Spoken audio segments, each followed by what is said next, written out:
Actuellement, avec pas moins de 150 références d'ouvrages politiques. Depuis 3 mois, les sorties se multiplient. Et en tête, c'est Jean-Luc Mélenchon et son Qu'ils s'en aillent tous qui vire en tête. Au niveau national, il s'est déjà vendu à quelques 120 000 exemplaires. Dans 2 librairies de Tours, le programme du Front de gauche est lui aussi en tête des ventes parmi nombre de publications. Une chose est sûre, les électeurs s'intéressent aussi aux écrits ou biographies des candidats présidentiables.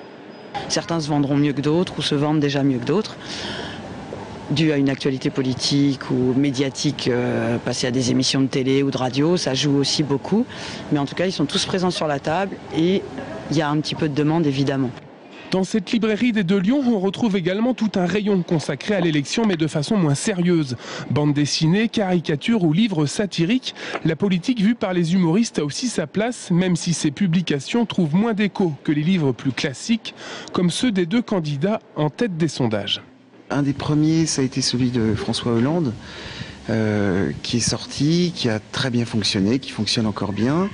Il y a celui de Catherine Ney, l'impétueux, sur Nicolas Sarkozy, qui fonctionne très bien. Il y a tous les livres de et autour de Mélenchon fonctionnent très bien.